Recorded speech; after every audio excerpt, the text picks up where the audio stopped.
እሸቱ በጣም አሳዘነኝ። ዩቲዩብ ቻናላችን አሁን ላይ በኢኮኖሚ ደረጃ ሰርቫይቭ ማድረግ አቅቶታል። ለምን ይመስላችኋል እንደዛ ሆነው?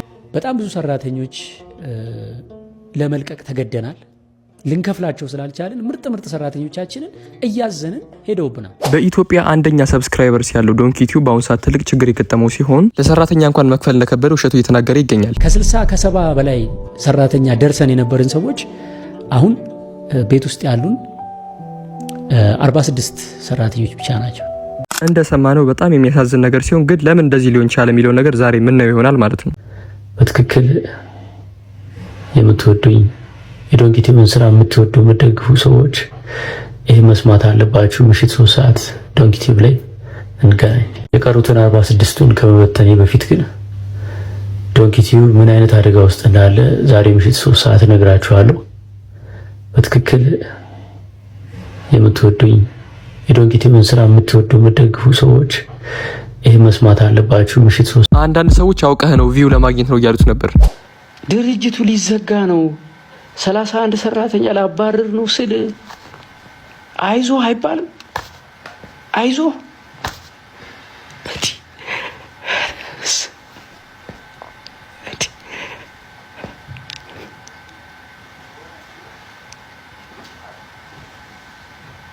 ችግር የለውም 31 ሰራተኛ ቢባረር ማለት ነው የእናንተ ስለተሰራ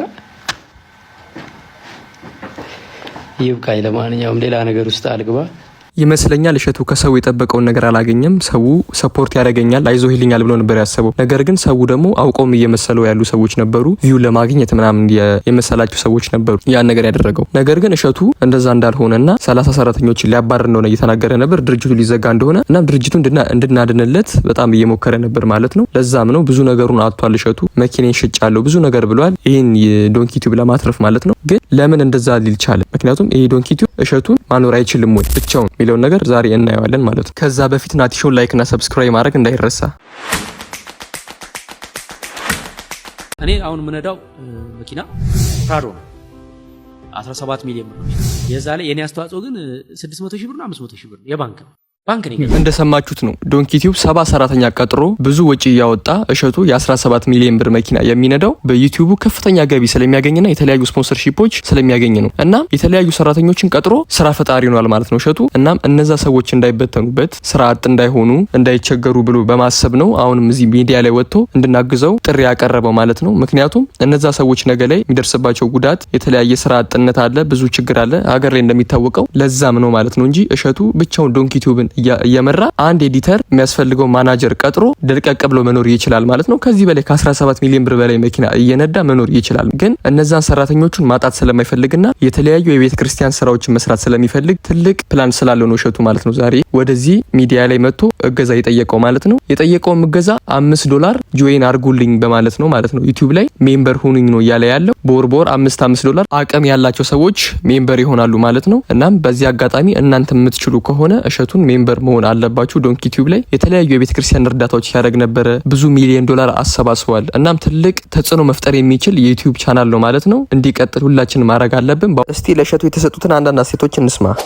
ኮሜዲያን እሸቱ የዩቲዩብ አልጎሪትሙ ዱቄት ገብቷል። የማንኛውንም ቪው ማየት ትችላላችሁ። ብዙ አይደለም ቪው በጣም የለም በአሁኑ ሰዓት ዩቲዩብ አልጎሪትሙ በጣም ባዶ የሆነ ሰው ወደ ቲክታክ መጥቷል።